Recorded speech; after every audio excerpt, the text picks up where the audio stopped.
Good morning. Well, y'all, I am not on the beach, okay? And I'm not thrilled about it, but I am still healing.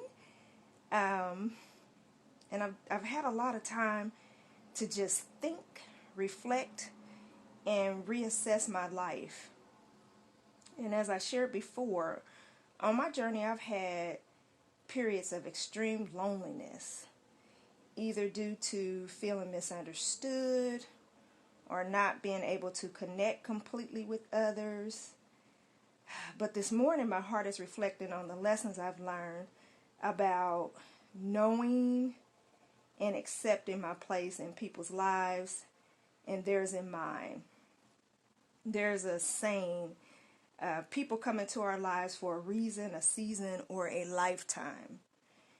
And it's totally up to us to figure out the reason they're there and if it's for a season or a lifetime. But today I just want to focus on the seasonal people. We need to know who they are and learn to accept when the season of them being in our lives have changed, okay? Just like the actual seasons, if we fail to pay attention or be aware when the season has changed, we might not be prepared to accommodate the change properly. For example, winter historically and usually brings about cold weather. I do not like being cold, y'all. So I am always in tiptoe anticipation of spring arriving, right? However, if we don't pay attention when spring first arrives, we might still be dressed for winter, which means we're overdressed for spring. And it's tricky because the transition between winter and spring, especially here in Indiana, Exhibit A today. I would rather be outside in nature because that's just where I would rather be. But Mother Earth decided she wanted to water herself. So, there's no dry spot to sit outside. So I'm up in here. But anyway, that transition between winter and spring can be deceptive because before spring really settles in, the weather can fluctuate back and forth. And just like the actual seasons, it can be that way with some seasonal people in our lives. That's why it's so imperative for us to pay attention. If you find yourself trying to nurture and hold on to seasonal relationships, seasonal meaning they're not reciprocal or they're not equally balanced, find the strength and courage to move forward and move on. And if you have trouble knowing what a seasonal relationship looks like, say for example, the only time you talk to a person is when you call them to check on them, or they're only calling you because they need something, or perhaps you're always trying to connect with somebody that never has time to spend with you, but you see them on social media living their best lives with other people.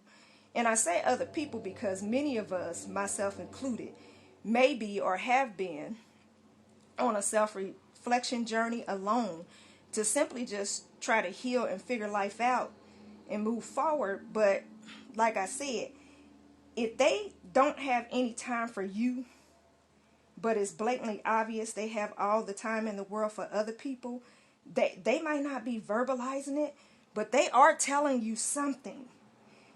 There's this movie. He's just not that into you. I've never seen it, but the title alone is a whole message. They might not be that into you. And we as human beings, we tend to fear rejection, and it can cause us to hold on to people that are not holding on to us because rejection implies we're not good enough.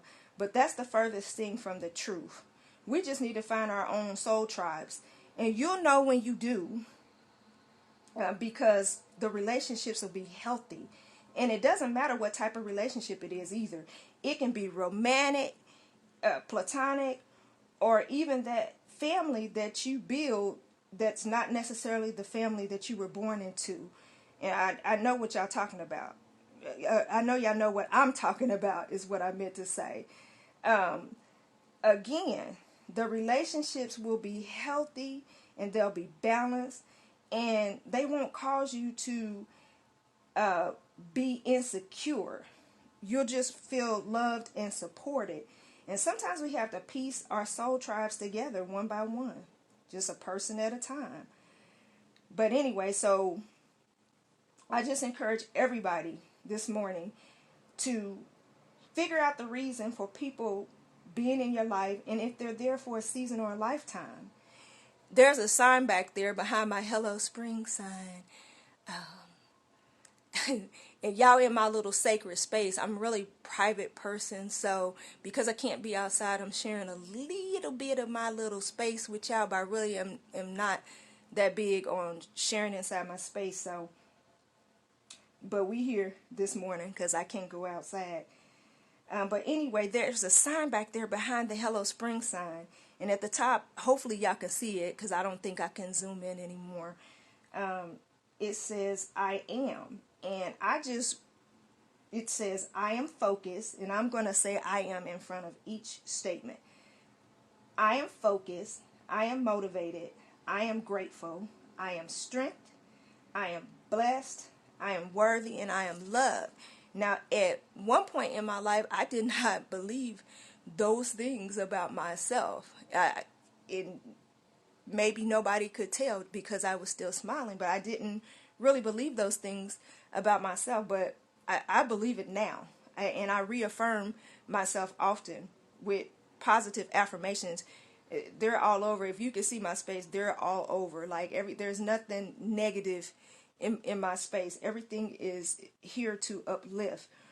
But I believe that about me, and I believe that you're all of those things too. Okay. All right, y'all. I'm done. I'm done.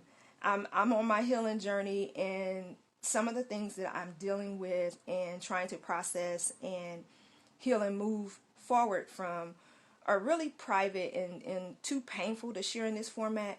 But when I'm reflecting on something that I think might help somebody else, I try to share it. So that's what I'm doing. Just sharing what I think can help. All right, y'all. I hope y'all have a good day. I love y'all. Bye.